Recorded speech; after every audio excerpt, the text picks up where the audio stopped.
الحمد لأهله والصلاة على أهلها أما بعد قال تبارك وتعالى في القرآن المجيد وفرقانه الحميد وقوله الحق بسم الله الرحمن الرحيم يوصيكم الله في أولادكم للذكر مثل حظ الأنثيين فإن كن نساء فوق اثنتين فلهن ثلثا ما ترك وإن كانت واحدة فلها النصف۔ درس کا موضوع ہے وراثت۔ ایک جو ہے عمومی سوال اکثر اوقات کیا جاتا ہے کہ اسلام میں قانون وراثت میں خواتین کے لیے کم کیوں رکھا گیا ہے اور مردوں کو زیادہ کیوں ملتا ہے۔ یہ سوال جو ہے چھوٹے بھی کرتے ہیں بڑے بھی کرتے ہیں۔ یہ کم و بیش جو ہے انسانوں کے اور مسلمانوں کے ذہنوں میں یہ سوال ہے۔ تو آج اسی سوال کا جو ہے مختصر جواب دینے کی کوشش کریں گے۔ ایسا نہیں ہے، اس کا مختصر جواب یہ ہے کہ ایسا نہیں ہے کہ اسلام میں قانون وراثت میں خواتین کو کم ملتا ہو اور مردوں کو زیادہ ملتا ہو، ایسا نہیں ہے، بلکہ ایسا بھی ہے کہ کبھی خواتین کو زیادہ ملتا ہے مردوں کو کم ملتا ہے، یہ صورت بھی ہے۔ مرد اور عورت دونوں کو برابر ملتے ہیں، یہ بھی صورت ہے۔ دوسری صورت، اچھا مرد کو زیادہ ملتا ہے عورت کو کم ملتا ہے، یہ بھی صورت ہے۔ تیسری صورت، اور عورت کو مرد کے نسبت زیادہ ملتا ہے، یہ صورت بھی ہے۔ ساری صورتیں ہیں، بس برابر والی صورت بھی ہو گئی، دونوں برابر ملتے ہیں، یہ صورت بھی ہے۔ عورت کو مرد کے نسبت زیادہ ملتا ہے، یہ صورت بھی موجود ہے، اور مرد کو عورت کے نسبت جو ہے زیادہ ملتا ہے، یہ صورت بھی ہے۔ لہذا جب یہ ساری صورتیں ہیں تو ان ساری صورتوں کے ہونے کے باوجود پھر یہ سوال کرنا غلط ہے کہ جو ہے مرد کو ڈبل اور عورت کو اس سے کم کیوں ملتا ہے۔ مختصر جواب مل گیا نا۔ پھر وہ موارد، وہ جگہیں کہاں ہیں جہاں پر مرد کو زیادہ ملتا ہے عورت کو کم، اور پھر وہ کون سی جگہ ہیں جہاں پر عورت کو زیادہ ملتا ہے مرد کو کم، اور کون سی جگہ ہے جہاں پر مرد اور عورت دونوں کو برابر ملتا ہے، اور کون سی جگہ ہے جہاں پر عورت کو زیادہ ملتا ہے مرد کی نسبت میں۔ وہ آج ایک کر کے آپ کی خدمت میں جو ہے کیا ہے ان کی نشاندہی کروں گا۔ وراثت کے سلسلے میں سورہ نساء کی آیت نمبر 11 سے لے کے جو ہے آیت 31-32 تک، یہ کی ساری جو ہے آیتیں ہیں وراثت کے متعلق ہے۔ ان میں پہلے مرتبہ طبقہ ارث، وراثت کا پہلا طبقہ بھی اس میں ذکر ہے، دوسرا طبقہ بھی ذکر ہے، اور پھر جو ہے زوج اور زوجہ کی وراثت کا بھی ذکر ہے، اور کلالہ ابوینی یعنی بہن بھائی مادری، بہن بھائی پدری اور بہن بھائی پدر و مادری کا بھی وہاں پر ذکر ہے۔ تو وراثت کے آیات کو سمجھنے کے لیے، اس کی تفسیر اور اس کی وضاحت سمجھنے کے لیے سورہ نساء کو مراجعہ کریں، انشاءاللہ جو ہے مسائل حل ہو جائیں گے۔ لیکن سورہ نساء سے آپ لوگوں کا ذہن پراکندہ ہو جائے گا، ظاہراً ایک ترجمہ آ جائے گا لیکن تطبیق نہیں کر پائیں گے، لذا آج میں پوری تطبیق کے ساتھ آپ کی خدمت میں پیش کر دیتا ہوں۔ سب سے پہلا وہ کون سا مورد ہے جہاں پر مرد اور عورت دونوں کو برابر سے ملتا ہے؟ انسان کے والدین ہیں، مرحوم کے والدین ہیں۔ ایک آدمی دنیا سے چلا جائے اور اس کے والدین اگر موجود ہیں اور اس مرحوم کے اولاد بھی، فرض کرو میں دنیا سے چلا جاؤں اور میری اولاد بھی ہو اور میرے والدین بھی ہو، تو یہاں پر وراثت کو کیسے تقسیم کیا جائے گا؟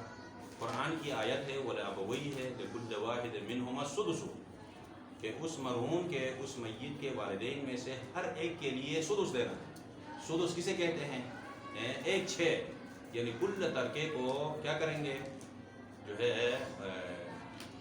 کل ترکے کو 6 میں تقسیم کریں گے۔ 6 میں تقسیم کرنے کے بعد 1/6 اٹھا کے جو ہے ابا کو دیں گے اور 1/6 اٹھا کے اماں کو دیں گے۔ دینے کے بعد باقی جو بچا ہے، کتنا بچا ہے؟ 4 بچے، 6 پہ تقسیم کیا ہے تو ان میں سے یہ 6 ٹکڑے ہیں، ان میں سے ایک ٹکڑا ابا کو دیا ہے اور دوسرا ٹکڑا اماں کو دیا ہے۔ دینے کے بعد کتنے بچتے ہیں؟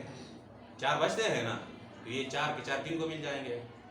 اولاد کو مل جائیں گے، مرحوم کے۔ حالانکہ ان اولاد میں سب جو ہے مرد ہیں، سب جو ہے مرد ہیں تو برابر سے، سب اگر لڑکیاں ہیں تو پھر بھی برابر سے. اچھا ایک لڑکا اور ایک لڑکی ہے تو پھر یہاں پھر کیا ہوگا؟ وہ لڑکی کو اتنا ملے گا جو لڑکے کو اس کا جتنا ملتا ہے، لڑکی کو اس کا ڈبل جو ہے لڑکے کو ملتا ہے. بات سمجھ میں آ گیا کہ نہیں؟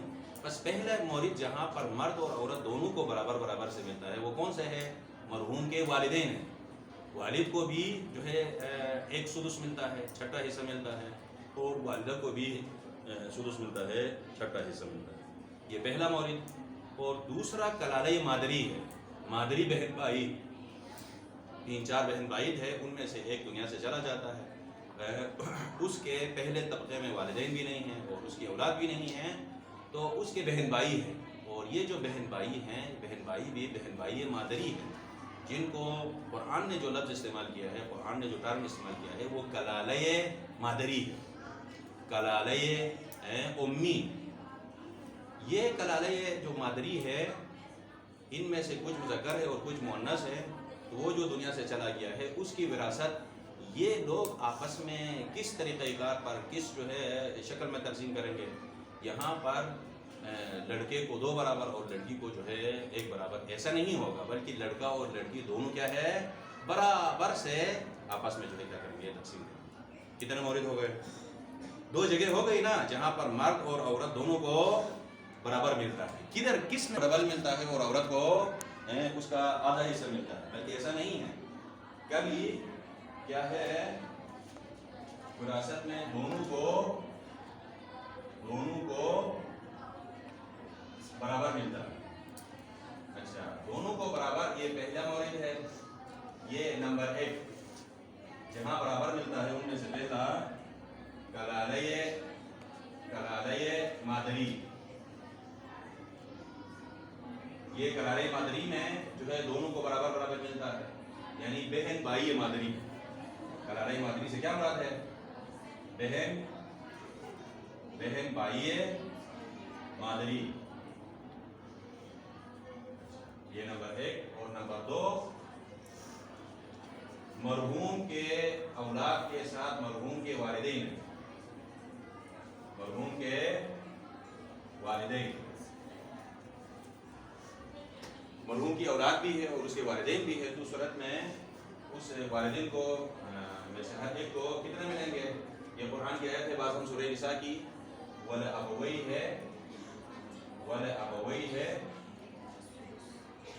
لِكُلِّ وَاحِدٍ مِّنْهُمَا السُّدُسُ.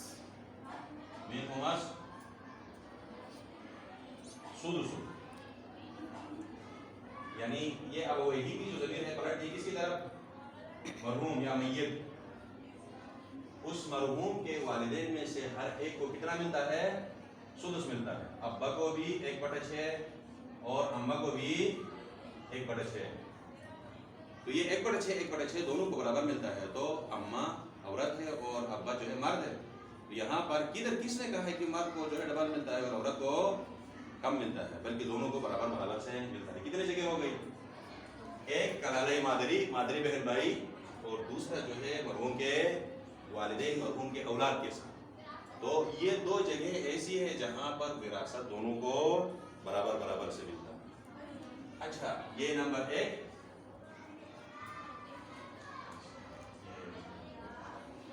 اچھا دوسرا جہاں پر کیا ہے عورت کو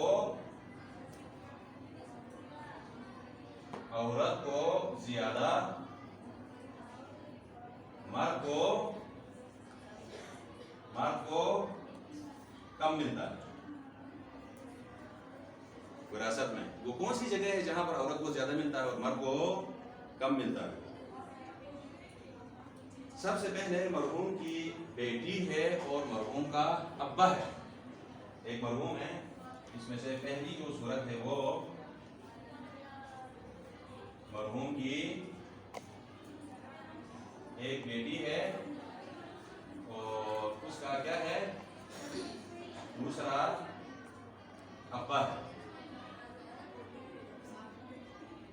مرحوم کے والد ہیں، یعنی ایک ہے آدمی دنیا سے چلا گیا ہے اور اس کی ایک بیٹی ہے. فرض کرو میں دنیا سے چلا جاؤں میری ایک بیٹی ہو اور میرے والد ہو، یعنی میرے ورثے میں میرے وارثین میں کون ہے؟ میری ایک بیٹی ہے اور میرا جو ہے کیا ہے، میرے والد ہے. تو اس صورت میں اس بیٹی کو کتنا ملتا ہے؟ بیٹی کو کتنا ملتا ہے؟ یعنی کل ترکے میں سے جو آدھا ہے وہ آدھا، یعنی کل ترکے میں سے 1/2 بیٹی کو ملتا ہے. اچھا، باقی جو بچتا ہے یعنی آدھے سے جو دوسرا آدھا ہے ان میں سے مرحوم کے والد کو 1/6 ملتا ہے. 1/6. اچھا، 1/2 اور 1/6 نکال کے باقی جو 2 بچ جاتے ہیں، مثلا 6 حصوں میں تقسیم کر کے ان میں سے 1/2 کتنا ہوگا؟ آدھا 3 اٹھا کے بیٹی کو دے دیں گے اور 1 اٹھا کے جو ہے ابا کو دیں گے. تو 3 تو 4 ہو گئے نا، باقی 2 بچتے ہیں. یہ 2 کس کو مل جاتے ہیں؟ پھر ان 2 میں سے بھی، یعنی ان 2 کو پھر 6 حصوں میں تقسیم کرنا پڑے گا. ان میں سے 1 حصہ جو ہے کیا ہے ابا کو دیں گے، باقی 5 حصے بیٹی کو دیں گے. تو یہاں پر بیٹی کو زیادہ ملا ہے یا یہ ہے کہ ابا کو زیادہ ملا ہے؟ جی ہاں، یہاں تقریبی طور پہ جو ہے بیٹی کو زیادہ ملا ہے ابا کے لیے. تو کس نے کہا کہ جو ہے عورت کو کم ملتا ہے اور مرد کو زیادہ ملتا ہے؟ بلکہ کبھی یہ ان 2 صورتوں میں عورت اور مرد دونوں کو برابر سے ملتا ہے. اس صورت میں بیٹی کو فرض بھی ملتا ہے اور بیٹی کو رد بھی ملتا ہے. جو قرآن نے مقررہ جو کیا ہے وہ بھی ملتا ہے، اور آئے اولو الارحام کے مطابق اولو الارحام بعضهم اولیٰ ببعض کے نظریے کے مطابق وہ بعنوان رد بھی مل جاتا ہے. یہ جو ہے کیا ہے دوسری صورت ہے. اور اچھا، اس ایک اور صورت ہے جہاں پر عورت کو زیادہ ملتا ہے مرد کو. اس کی یہ الف والی صورت ہے. اور بے والی صورت جہاں پر عورت کو زیادہ ملتا ہے اور مرد کو کم ملتا ہے. ایک آدمی دنیا سے چلا جائے، مرحوم ہو یا مرحومہ ہو، اس کی ایک بیٹی کا بیٹا ہے اور ایک بیٹے کی بیٹی ہے، یعنی ایک پوتی ہے اور ایک نواسا ہے. ہر طور میں دنیا سے چلا جاؤں، میرا پہلے طبقے میں کوئی نہیں ہے، لیکن میرے ایک بیٹے کی کیا ہے؟ بیٹی ہے یعنی پوتی ہے، اور ایک بیٹی کا بیٹا ہے یعنی نواسا ہے. یہاں پر پوتی اور نواسا. اچھا، تو اس پوتی اور نواسے میں سے یہ نواسا مذکر ہے اور پوتی مؤنث ہے نا، تو کس کو زیادہ ملنا چاہیے؟ مرد کو زیادہ مل جائے گا یا عورت کو زیادہ مل جائے گا؟ نہیں، جی ہاں، عورت کو زیادہ مل جائے گا. یعنی پوتی جو بیٹے کی بیٹی ہے، بیٹے کی بیٹی اپنے ابا کے کو جو ملتا ہے وہی لے لیتی ہے. پھر بیٹی کی جو بیٹا ہے وہ اپنے امی کو جو ملتا ہے وہی لے لیتی ہے. تو امی کو کم ملتا تھا اور اس کے ابو کو زیادہ ملتا تھا. لہذا یہ پوتی جو مؤنث ہے اس کو زیادہ ملے گا اور نواسے کو کیا مل جائے گا؟ کم مل جائے گا. یہ 2 جگہ ہیں جہاں پر عورت کو زیادہ ملتا ہے، مرد کو کم. بس پھر یہ ذہن میں یہ سوال نہیں کرنا چاہیے کہ عورت کو اسلام نے وراثت کم کیوں رکھا ہے، مرد کو زیادہ کیوں رکھا. وہ صرف ایک مورد ہے. اولاد میں جہاں پر پہلا طبقہ ارث ہے وہاں پر اولاد میں مذکر کو ڈبل ملتا ہے اور مؤنث کو کم مل جاتا ہے. لیکن یہ ہے کہ بہت ساری جگہ ایسی ہے جہاں پر عورت کو زیادہ ملتا ہے، مرد کو کم ملتا ہے. تو کتنی جگہ ہو گئی یہ جہاں عورت کو زیادہ ملتا ہے، مرد کو کم ملتا ہے؟ تو یہ نمبر 1، یہ نمبر 2 ہو گئی نا. دونوں کو برابر، عورت کو زیادہ مرد کو کم. یہ لکھ لیا آپ لوگوں نے، نوٹ کیا؟ ہے یہ تو سب مرد کو زیادہ عورت کو کم. تیسری صورت کون سی ہے؟ تیسری صورت مرد کو زیادہ عورت کو کم. یہ کہاں ہوتا ہے مرد کو زیادہ عورت کو کم؟ آپ بتاؤ. ایک مرحوم ہے، اس کی اولاد ہے، اولاد میں سے ایک مرد ہے اور ایک عورت ہے، یعنی ایک بیٹا ہے اور ایک بیٹی ہے. تو صورت میں بیٹا اور بیٹی. تو یہاں پر بیٹے کو زیادہ ملے گا یا بیٹی کو؟ جی ہاں، بیٹے کو زیادہ ملے گا بیٹی.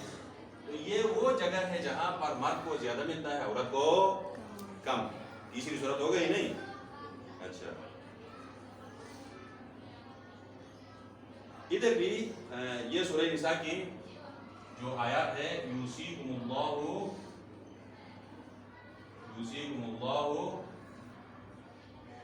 فی اولادکم للذکر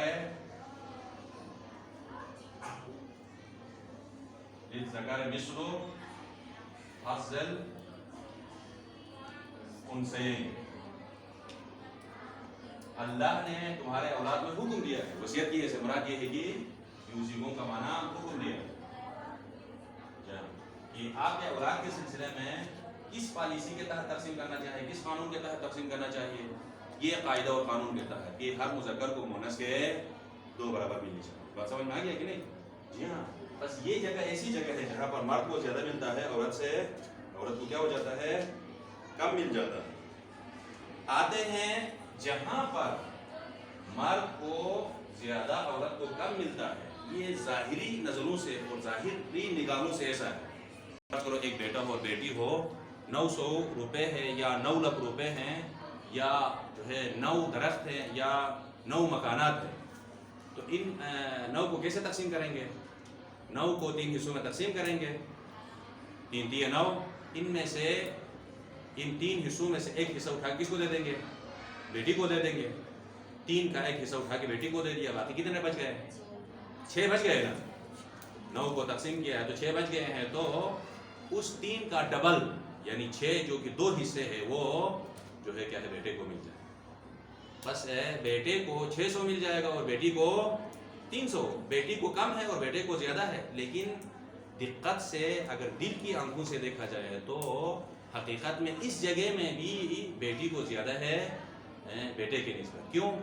بیٹے کا خود کا نانا نفقہ واجب ہے، بیٹے کے والدین کا نانا نفقہ بیٹے کے اوپر واجب ہے، بیٹے کی جو ہے اولاد کا نانا نفقہ بیٹے کے اوپر واجب ہے. اور سب سے زیادہ اخراجات جو ہے بیٹے کی، وہ مرد کی جو بیوی ہے، سب کے اخراجات ایک طرف سے اور انسان کی زوجہ کے اخراجات ایک طرف سے، اس کے اخراجات بھی جو ہے کیا ہے اس کے اوپر واجب ہے. اب بیٹے کے پاس کتنے پیسے ہیں اس وراثت کے تقسیم کے تحت؟ ابھی جو ہم نے مثال دی ہے 600 روپے ہے نا. بیٹی کے پاس کتنا ہے؟ 300 ہے نا. بیٹی کے نہ خود کا نام نفقہ واجب ہے، نہ جو ہے کیا ہے کسی اولاد کا نام نفقہ واجب ہے. یہاں تک کہ بچوں کو اگر دودھ پلاتی ہے تو دودھ کے پیسے بھی شوہر سے وصول کر سکتے ہیں. تو وہ جو بیٹی کو جو 300 روپے ملے ہیں وہ بیٹی کے پاس محفوظ ہے، سیو ہے، بچت ہے، بینک میں ہے اس کے پاس، ہو گیا کہ نہیں؟ اس میں سے 1 روپے بھی خرچ نہیں ہے. لیکن بیٹے کو جو ڈبل ملے ہیں، جو 600 ملے ہیں، تو وہ ان 600 میں سے والدین کو کے لیے بھی کپڑے فراہم کرنا ہے، والدین کو مکان بھی فراہم کرنا ہے، اور پھر اولاد کو پالنا بھی ہے، پوسنا بھی ہے، تعلیم بھی فراہم کرنا ہے، اور ان سب کے لیے مکان بھی کا بھی انتظام کرنا ہے، خود کا بھی اخراجات برداشت کرنا ہے، اور والدین کا، زوجہ کا، سب کا اخراجات کیا کرنا ہے؟ برداشت کرنا ہے. تو یہ سارے اخراجات کے لیے یہ 600 روپے کافی ہوں گے یا کافی نہیں ہوں گے؟